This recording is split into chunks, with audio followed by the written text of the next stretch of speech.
Hello everyone, আসসালামু আলাইকুম। কেমন আছেন সবাই? আশা করব যে যেখান থেকে আমার ভিডিওটা দেখছেন প্রত্যেকেই খুব ভালো আছেন আর সুস্থ আছেন। আমরাও কিন্তু বেশ ভালো আছি।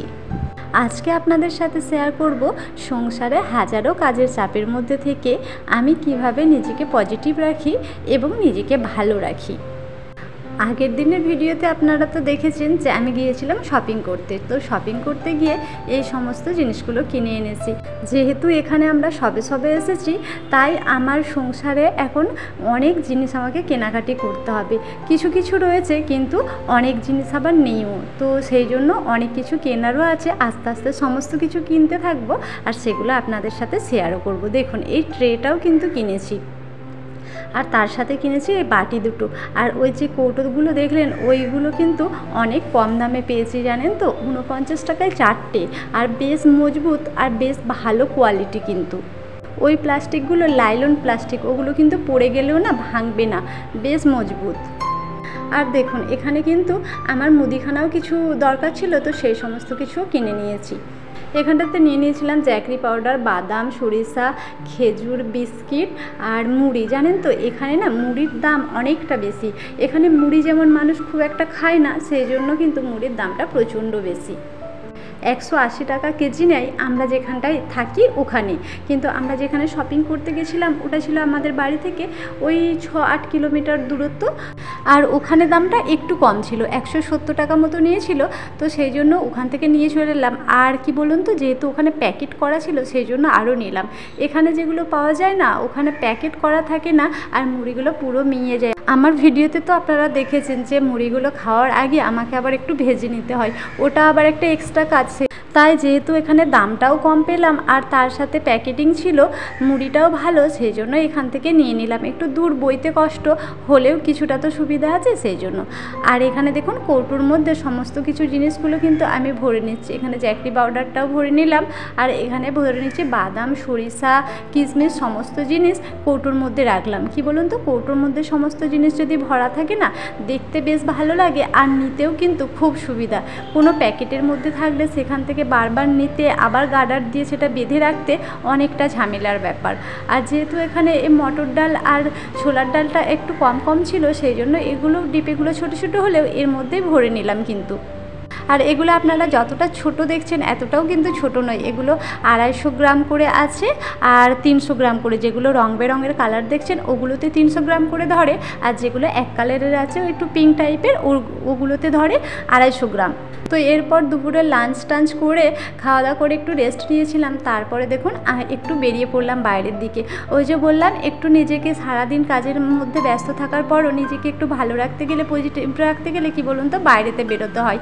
আসলে ঘরের মধ্যে থাকলে সবসময় মনটা একদমই ভালো থাকে না, ভীষণ বোরিং লাগে। আর একটু বাইরে থেকে যদি ঘুরে আসা যায় না, দেখবেন মনটা অনেক ভালো হয়ে যায়। সারাদিনের কাজের যে পরিশ্রম, ক্লান্তি, সেটা কিন্তু একদমই থাকে না। তাই মন ভালো করতে চলে এলাম এই ধাবাটাতে। দেখুন, রাস্তার পাশে একদম ছোট্ট মতো ধাবা।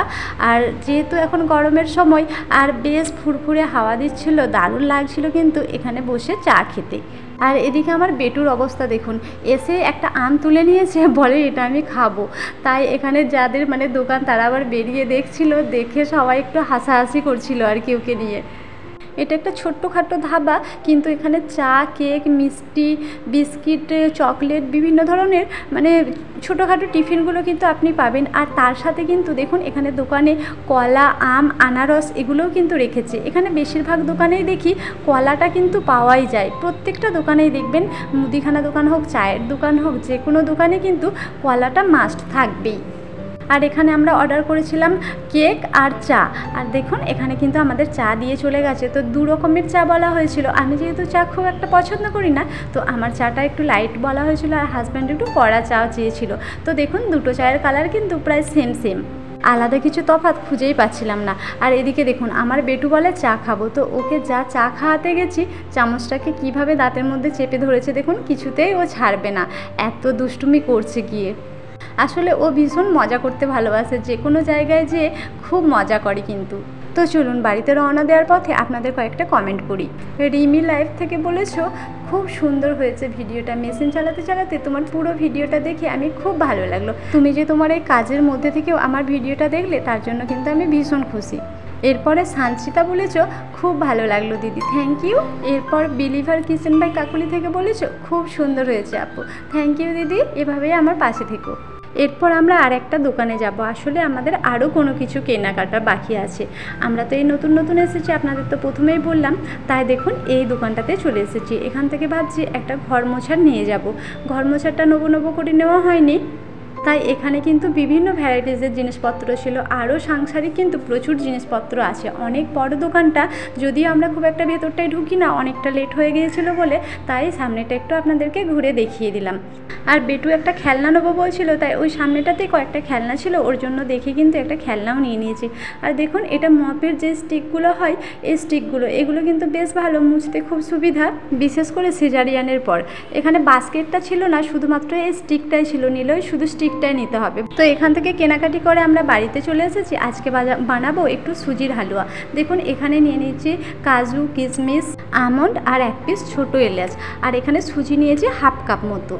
যেহেতু আমরা 3 জন খাবো, তাই খুব একটা বেশি নেইনি, সুজি তো অনেকটা বেড়ে যায়, আর যেহেতু এটা আমি দুধ দিয়ে করব অনেকটা কিন্তু বাড়বেও, সেজন্য হাফ কাপ মতো নিলাম।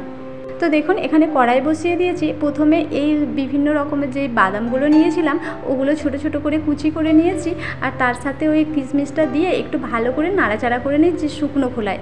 এরপরে এখানে 1 চামচ মতো ঘি দিয়ে দেবো। ঘি দিয়ে বেশ ভালো করে এটাকে ভেজে নেবো। এটা ভাজা হয়ে যাওয়ার পর এটাকে তুলে নিতে হবে। তুলে নেওয়ার পর এর মধ্যেই আপনি আপনার প্রয়োজন মতো, যদি ঘি মনে হয় যে আরও একটু লাগবে তাহলে আরেকটু ঘি নিয়ে নেবেন, আর যদি বেশি ঘি থাকে তাহলে আর দেওয়ার কোনো প্রয়োজন নেই। যেহেতু আমি একটু কম ঘি দিয়েছিলাম সেজন্য আরেকটু ঘি নিয়ে নিলাম। নিয়ে এর মধ্যে সুজিটা দিয়ে বেশ ভালো করে কিন্তু এটাকে ভাজতে হবে, কারণ সুজিটা যত ভালো ভাজা হবে এর টেস্টটা কিন্তু ততটাই সুন্দর হবে। আর দেখুন এখানে এলাচটাকে ফাটিয়ে এর মধ্যে দিয়ে দিলাম, দিয়ে বেশ ভালো করে একসাথে লাল লাল মতো করে ভেজে নেবো। এরপরে সাজিয়া ব্লগ থেকে সাজিয়া দি বলেছো এই এখন ভিডিও দেখার সময় বের করলাম, খুব সুন্দর হয়েছে। তুমি যে এই পরিস্থিতিতে তোমার শরীরের এরকম কন্ডিশনেও আমার ভিডিওটা তুমি সময় বের করে দেখেছো, এর জন্যই আমি অনেক খুশি। তাতে তুমি যেই সময়তেই দেখে থাকো না কেন, তুমি যে আমার কথা মনে রেখেছো, মনে রেখে আমার ভিডিওটা দেখেছো, এর জন্যই আমি নিজেকে অনেক ধন্য মনে করছি। যাই হোক, তুমি খুব সাবধানে থেকো আর তোমার শরীরের যত্ন নিও। দেখুন সুজিটা বেশ ভালো করে লাল লাল করে যখন ভাজা হয়ে গেছে তখন এর মধ্যে আমি দিয়ে দিলাম গুড়। আর গুড়টা সুজির সাথে প্রথমে মেশাবো না, প্রথমে যেভাবে চিনির ক্যারামেল বানাই তো সেভাবে সুজিটাকে একটু সাইড করে দিয়েছিলাম, দিয়ে গুড়টা দিয়ে একটু এর মধ্যে জল দেবো না, ভালো করে নাড়াচাড়া করে নেবো। যখন গুড়টা বেশ ভালো করে গলে যাবে তখন সুজির সাথে মিশিয়ে বেশ কিছুক্ষণ কিন্তু নাড়াচাড়া করতে হবে। দেখুন যখন এরকম শুকনো শুকনো মতো হয়ে আসবে তখন এর মধ্যে আপনি দিয়ে দেবেন 2 কাপ মতো দুধ। প্রথমে 1 কাপ দুধ দেবেন, দিয়ে ভালো করে এটা নাড়াচাড়া করবেন। যেহেতু আমরা এখানে শুকনো সুজি আর গুড়টা একসাথে ভেজেছিলাম তো সেই কারণে সুজিটা কিন্তু একটু দলা দলা মতো পেকে যাবে, তাই দুধ দিয়ে কিন্তু ভালো করে এটা নাড়িয়ে একদম দলাগুলোকে ছাড়িয়ে নিতে হবে যাতে একটু দলা না থাকে। তারপর এতে আর 1 কাপ মতো দুধ মেশাবেন, মিশিয়ে বেশ ভালো করে নাড়াচাড়া করবেন। দেখুন এখন কতটা স্মুথ হয়ে গেছে, দেখেই বোঝা যাচ্ছে কিন্তু কোনো রকম দলা নেই। তো তারপর যখন এটা শুকনো শুকনো মতো হয়ে যাবে এর ওপর থেকে ভেজে রাখা বাদামগুলো ছড়িয়ে দেবেন, দিয়ে বেশ ভালো করে এর মধ্যে নাড়াচাড়া করে একটু মিশিয়ে নেবেন। তো মিশিয়ে নেওয়ার পরে দেখুন যখন এরকম শুকনো শুকনো মতো হয়ে আসবে তখন কিন্তু আমাদের সুজির হালুয়া একদম রেডি। সুজির হালুয়ার এই রেসিপিটা আপনাদের কেমন লাগলো অবশ্যই কিন্তু কমেন্ট করে জানাবেন। এরপরে একটা বাটির মধ্যে তুলে নিয়ে বেশ ভালো করে চাড়িয়ে দিয়ে ঠান্ডা হওয়া পর্যন্ত অপেক্ষা করব। আজ তাহলে আসি, ততক্ষণ আপনারা ভালো থাকবেন, সুস্থ থাকবেন আর আমাদের জন্য অনেক অনেক দোয়া করবেন।